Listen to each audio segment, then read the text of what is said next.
Hello, I'm Dr. Robert L. Wilson Jr. Today's topic, professional development. Before we dive in, let me tell you a little background on this topic. I recently wrote a blog post titled Resilience, Resourcefulness, and Repositioning for Success. That blog post came out of hearing several phrases recently, such as, we're living in uncertain times. That was followed up by, you never know what's going to happen. How can we have certainty when the times around us are uncertain? How can we have confidence when things around us seem to be falling apart? Whether we're leading others or ourselves, how do we get unstuck and move forward? These were several things that I have been hearing and pondering based on some interactions that I had. How do we maintain stability when so many systems around us display their instability? Interestingly enough, these questions are impacted by the filters in which we view life, circumstances, and situations. Feelings of being unstuck or uncertain are based on our state. These feelings are indications of our state, and we are usually in an unresourceful state when we feel this way. Being totally transparent, how do we let everything, how do we not let everything going on outside of us impact us on the inside? What happens when you've done all you can do? We can intentionally build our resilience, develop our resourcefulness, and strategically reposition ourselves for success. This prompted me to do a 4-part series discussing resilience, resourcefulness, and repositioning for success for personal, professional, leadership, and organizational development. Today, I will discuss the third part of the series. I will focus on professional development regarding resilience, resourcefulness, and repositioning for success.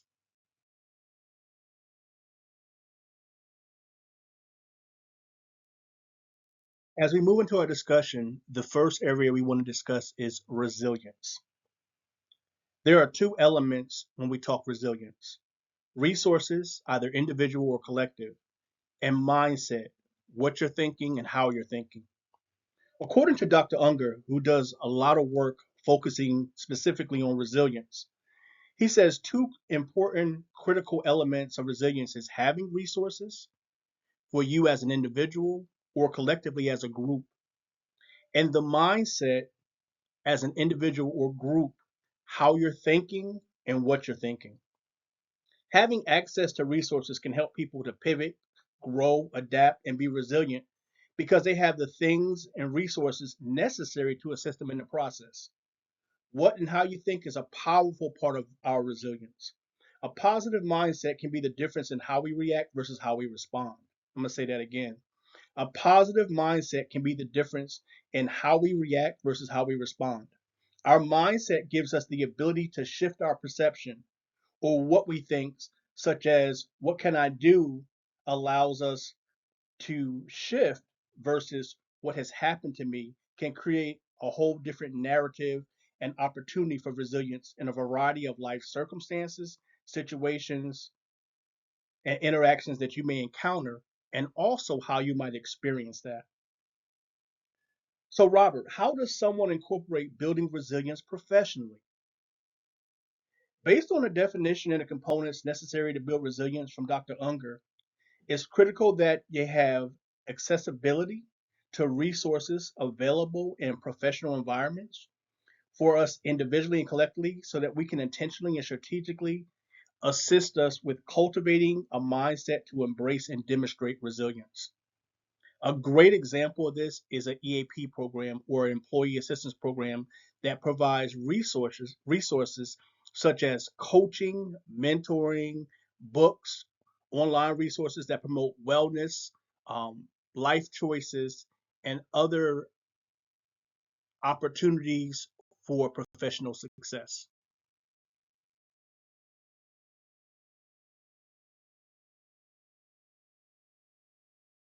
As we continue our dialogue about resilience, resourcefulness, and repositioning for success, let's focus on resourcefulness. It includes talking about states, ability, capacity, mindset, skill set, and tool set. It's imperative for people to have resources to be more resilient, but it's just as important that professionally we learn to be more resourceful. Resourcefulness is not based on necessarily having resources, but it has to do with our ability professionally to tap into the resourcefulness within ourselves to navigate professional situations, circumstances, and environments more effectively, more efficiently, and definitely more successfully. First, let's focus on how states impacts how resourceful we are professionally. States is referring to our state of being, which impacts our energy and how we show up, and sometimes how we don't show up for that matter. States can refer to a positive or resourceful state for productivity, or being in a negative or unresourceful state, or a stuck state, which leads to a lack of productivity. We also want to focus on our ability, our recognition, and our skills to access and use our inner resources. How can we be resourceful by shifting our states to better serve us? That's a great question. Also, when we want to tap into our capacity, which is enhancing and maximizing and also increasing the amount of efficiency that we can use our inner resources to help navigate professional environments and situations. We spoke about this other one previously, mindset, expanding our way of thinking professionally to improve, to problem solve, and use critical thinking to change and impact our results and outcomes. And then we also want to think about our skill set, enhancing our skills to be more resourceful, and also having the tools, our tool set, having the tools to develop our resourcefulness. This all leads to how resourceful we can be professionally. Our states, our ability, our capacity, our mindset, our skill set, and our tool set help funnel in our ability to be more resourceful. As we continue to talk about resilience, resourcefulness, and repositioning for success when dealing with professional development, we now want to talk about repositioning. Lastly, as we dive into this talk about repositioning for success in professional development, this is all about information. What do you mean, Robert? It's about how we learn information, unlearn information, and relearn information.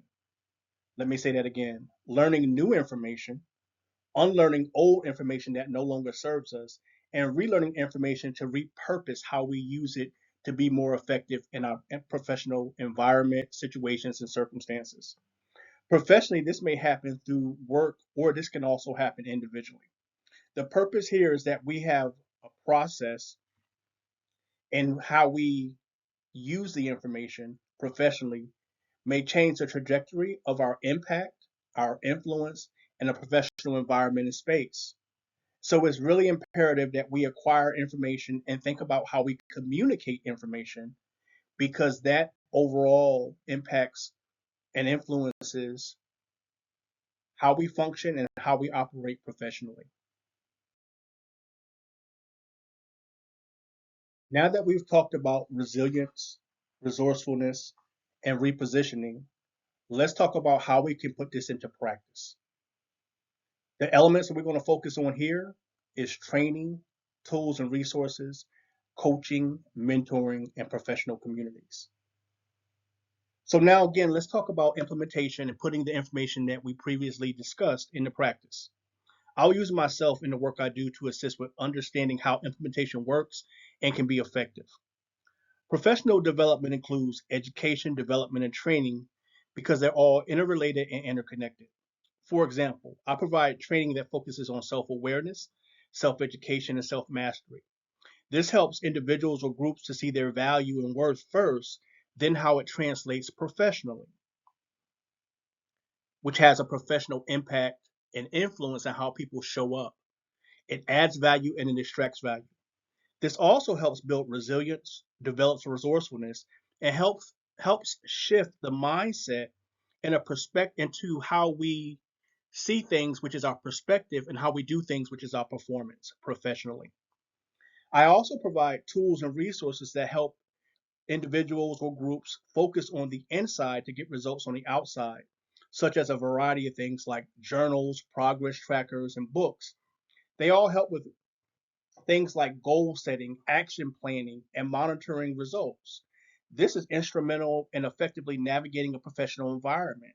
Also, having the tools and resources to be effective professionally in the work we do and how we navigate that work environment.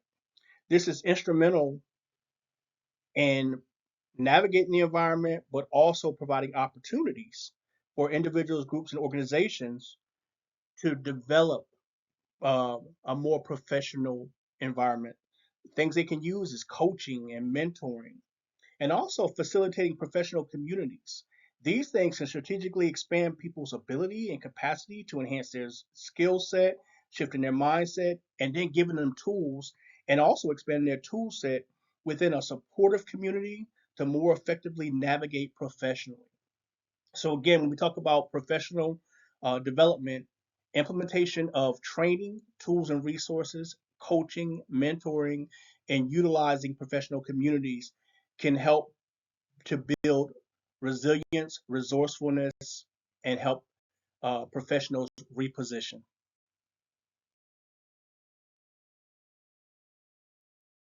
For additional information on products, programs, or services, please contact us. Here's the website for Robert Wilson Consulting and Wilson Global Outreach Solutions. Here is the website for Global Solution Education and Training Academy, and also my author website where you can find and locate my books.